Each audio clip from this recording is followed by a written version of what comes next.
ದಸರಾ ಉದ್ಘಾಟನೆ ವಿಚಾರಕ್ಕೆ ಸಂಬಂಧಪಟ್ಟಂತೆ ಸಿಎಂ ಸಿದ್ದರಾಮಯ್ಯ ಅವರಿಗೆ ಲೀಗಲ್ ನೋಟಿಸ್ ಜಾರಿಯಾಗಿದೆ. ಯಾಕಂದರೆ ಬಾನು ಮುಷ್ತಾಕ್ ಅವರನ್ನು ದಸರಾ ಉದ್ಘಾಟನೆಯಾಗಿ ಆಯ್ಕೆ ಮಾಡಿದರು. ಆ ಒಂದು ವಿಚಾರಕ್ಕೆ ಸಂಬಂಧಪಟ್ಟಂತೆ ಸಿಎಂ ಸಿದ್ದರಾಮಯ್ಯ ಅವರಿಗೆ ಲೀಗಲ್ ನೋಟಿಸ್, ಬಾನು ದಸರಾ ಉದ್ಘಾಟನೆ ವಿರೋಧಿಸಿ ನೋಟಿಸ್ ನೀಡಿರುವಂಥದ್ದು. ಹಿಂದೂ ಜನಜಾಗೃತಿ ಸಮಿತಿ ವತಿಯಿಂದ ನೋಟಿಸ್ ಜಾರಿಯಾಗಿದೆ. ಕನ್ನಡ ಸಂಸ್ಕೃತಿ ಇಲಾಖೆ ಪ್ರಧಾನ ಕಾರ್ಯದರ್ಶಿಗೂ ಕೂಡ ನೋಟಿಸ್ ಜಾರಿ ಆಗಿರುವಂಥದ್ದು. ದಸರಾ ಉದ್ಘಾಟನೆಗೆ ಬಾನು ಮುಷ್ತಾಕ್ ಆಯ್ಕೆ ಸರಿ ಇಲ್ಲ. ಏನು ಆಯ್ಕೆ ಮಾಡಿತ್ತು ಸರ್ಕಾರ ಸರಿ ಇಲ್ಲ. ಭುವನೇಶ್ವರಿ ದೇವಿ ಬಗ್ಗೆ ಬಾನು ಅಪಹಾಸ್ಯ ಮಾಡಿದ್ರು. ಈ ಹಿಂದೆ ಕನ್ನಡ ಬಾವುಟದ ಬಣ್ಣಗಳ ಬಗ್ಗೆ ಅಪಹಾಸ್ಯ ಮಾಡಿದ್ರು. ಮೂರ್ತಿ ಪೂಜೆಯನ್ನು ವಿರೋಧ ಮಾಡುವುದಾಗಿ ಹೇಳಿದ್ರು. ಇದರಿಂದ ಹಿಂದೂಗಳ ಭಾವನೆಗೆ ಧಕ್ಕೆ ತಂದಿದೆ ಏನು ಅವ್ರು ಹೇಳಿದಂತಹ ಒಂದು ಹೇಳಿಕೆ ಇತ್ತು. ಹೀಗಾಗಿ ಬಾನು ಮುಷ್ತಾಕ್ಗೆ ನೀಡಿದಂತಹ ಒಂದು ಆಹ್ವಾನವನ್ನು ಹಿಂಪಡಿಬೇಕು ನೀವು.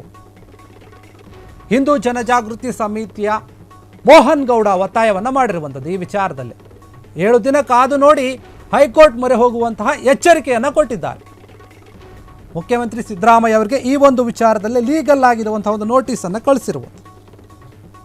ಬಾನು ಮುಷ್ತಾಕ್ ಅವರನ್ನು ಏನು ಆಯ್ಕೆ ಮಾಡಿದ್ರು, ವಿಶ್ವವಿಖ್ಯಾತ ದಸರಾ ಆಚರಣೆ ಏನಿದೆ, ಅಂಬಾರಿ ಮೆರವಣಿಗೆ ಹೋಗುತ್ತೆ. ಅಂತಹ ಒಂದು ದೊಡ್ಡ ಹಬ್ಬಕ್ಕೆ, ನಾಡ ಹಬ್ಬಕ್ಕೆ ನೀವು ಬಾನು ಮುಷ್ತಾಕ್ ಅವರಿಗೆ ಉದ್ಘಾಟಕಿಯಾಗಿ ಆಯ್ಕೆ ಮಾಡಿದ್ರಿ. ನಿಮ್ಮ ಆಯ್ಕೆ ಸರಿ ಇಲ್ಲ.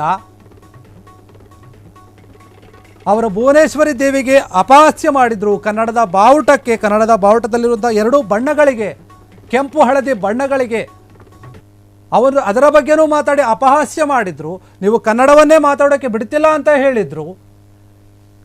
ಕನ್ನಡದ ವಿರೋಧಿ ಹೇಳಿಕೆಗಳನ್ನು ಕೂಡ ಕೊಟ್ಟಿದ್ದರು.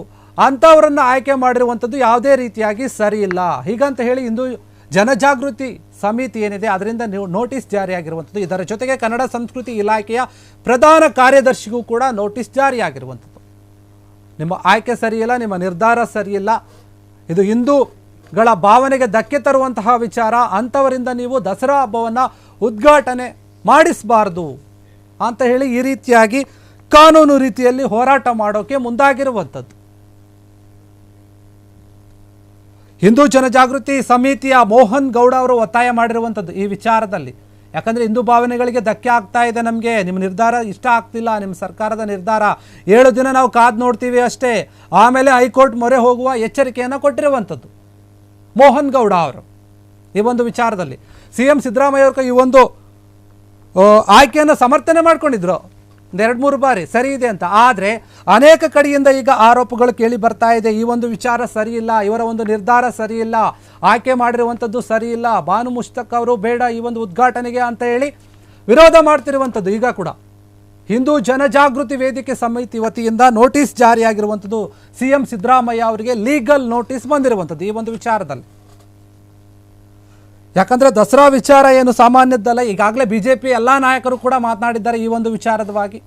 ಈಗ ಸಂಘಟನೆಗಳು ಕೂಡ ಶುರು ಮಾಡಿಕೊಂಡಿದೆ. ಹಿಂದೂ ಸಂಘಟನೆಗಳು ಏನಿದೆ, ಹಿಂದೂ ಪರ ಸಂಘಟನೆಗಳು ಅವರು ಕೂಡ ಈ ಒಂದು ವಿಚಾರದಲ್ಲಿ ಧ್ವನಿಯನ್ನು ಎತ್ತಾ ಇದ್ದಾರೆ. ಈಗ ಬಾನು ಮುಷ್ತಾಕ್ ಅವರು ಬೇಡ, ದಸರಾ ಹಬ್ಬಕ್ಕೆ ಉದ್ಘಾಟನೆ ಮಾಡೋಕ್ಕೆ ನಮಗೆ ಬೇಡ, ಅವರು ನಮ್ಮ ಭಾವನೆಗಳಿಗೆ ಧಕ್ಕೆ ತಂದಿದ್ದಾರೆ, ನಮ್ಮ ಸಂಪ್ರದಾಯದ ಬಗ್ಗೆ ಮಾತನಾಡಿದ್ದಾರೆ, ನಮ್ಮ ಕನ್ನಡದ ಬಗ್ಗೆ ಮಾತನಾಡಿದ್ದಾರೆ, ಭುವನೇಶ್ವರಿ ಬಗ್ಗೆ ಮಾತನಾಡಿದ್ದಾರೆ. ಇಂತಹ ವ್ಯಕ್ತಿ, ಇಂತಹ ಮಹಿಳೆ ನಮಗೆ ಬೇಡ, ನೀವು ನಿಮ್ಮ ನಿರ್ಧಾರವನ್ನು ಬದಲಾಯಿಸಿ, ಆಹ್ವಾನವನ್ನು ಹಿಂಪಡೆಯಿರಿ, ಬೇರೆ ಯಾರಿಂದಾದರೂ ನೀವು ಉದ್ಘಾಟನೆಯನ್ನು ಮಾಡಿಸಿ ಅನ್ನೋ ರೀತಿಯಲ್ಲಿ ಹೇಳ್ತಾ ಇರುವಂಥದ್ದು ಇವರು.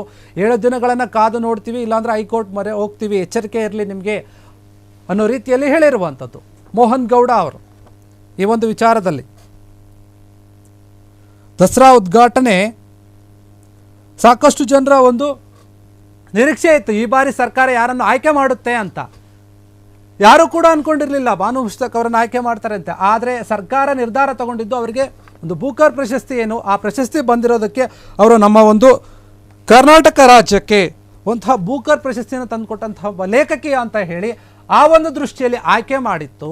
ಈ ಬಾರಿ ಇವರಿಂದ ನಾವು ದಸರಾವನ್ನು ಉದ್ಘಾಟನೆ ಮಾಡಿಸೋಣ ಅಂತ ನಿರ್ಧಾರ ಮಾಡಿತ್ತು. ಅವರಿಗೆ ಆಹ್ವಾನವನ್ನು ಕೂಡ ಕಳಿಸಿತ್ತು. ಅವರು ಕೂಡ ಅದಕ್ಕೆ ಖುಷಿಪಟ್ಟಿದ್ರು. ಸರ್ಕಾರ ಈ ಬಾರಿ ನನ್ನ ಆಯ್ಕೆ ಮಾಡಿರೋದಕ್ಕೆ ನಾನು ತುಂಬ ಖುಷಿಪಡ್ತೀನಿ ಅಂತ ಖುಷಿಪಟ್ಟಿದ್ರು, ಪ್ರತಿಕ್ರಿಯೆಯನ್ನು ಕೂಡ ನೀಡಿದರು. ಆದರೆ ಅವರು 2023ರ ಒಂದು ಭಾಷಣದಲ್ಲಿ ಹೇಳಿದಂತಹ ಒಂದು ತುಣುಕುಗಳನ್ನು ಹರಿಬಿಟ್ಟು BJPಯವರು ವಿರೋಧ ಮಾಡೋಕ್ಕೆ ಶುರು ಮಾಡಿದ್ರು. ಸ್ಟಾರ್ಟಿಂಗಲ್ಲಿ ಇವರು ಈ ರೀತಿಯಾಗಿ ಮಾತನಾಡಿದ್ದಾರೆ, ಹಿಂದೂಗಳ ಬಗ್ಗೆ, ಹಿಂದೂ ಆಚರಣೆಗಳ ಬಗ್ಗೆ, ಕನ್ನಡದ ಬಗ್ಗೆ, ಭುವನೇಶ್ವರಿ ಬಗ್ಗೆ ಈ ರೀತಿಯಾಗಿ ಮಾತನಾಡಿದ್ದಾರೆ. ಇಂಥವ್ರನ್ನ ನೀವು ಯಾಕೆ ಆಯ್ಕೆ ಮಾಡಿದ್ರಿ? ಕಾಂಗ್ರೆಸ್ ಸರ್ಕಾರಕ್ಕೆ ಇವರು ಬಿಟ್ಟರೆ ಬೇರೆ ಯಾರು ಕಾಣಲ್ವಾ ಅನ್ನೋ ರೀತಿಯಲ್ಲಿ ಪ್ರಶ್ನೆ ಮಾಡಿದರು BJPಯವರು. ಅದೇ ರೀತಿಯಾಗಿ ಈಗ ಹಿಂದೂ ಪರ ಸಂಘಟನೆಗಳು, ಹಿಂದೂ ಸಮಾಜದಲ್ಲಿ ಏನಾಗ್ತಾ ಇದೆ, ಈ ರೀತಿ ಬೆಳವಣಿಗೆ ಸರಿಯಲ್ಲ ಅಂತ ಹೇಳಿ ವಿರೋಧ ಮಾಡ್ತಾ ಇರುವಂಥದ್ದು ಇವರು. ಕ್ಷಣ ಕ್ಷಣದ ಸುದ್ದಿಗಳಿಗಾಗಿ ಫ್ರೀಡಂ ಟಿವಿ ಸಬ್ಸ್ಕ್ರೈಬ್ ಮಾಡಿ, ಲೈಕ್ ಮಾಡಿ ಹಾಗೂ ಫಾಲೋ ಮಾಡಿ. ಹೊಸ ಸುದ್ದಿಗಳ ನೋಟಿಫಿಕೇಶನ್ಗಾಗಿ ಬೆಲ್ ಐಕಾನ್ ಮೇಲೆ ಕ್ಲಿಕ್ ಮಾಡಿ.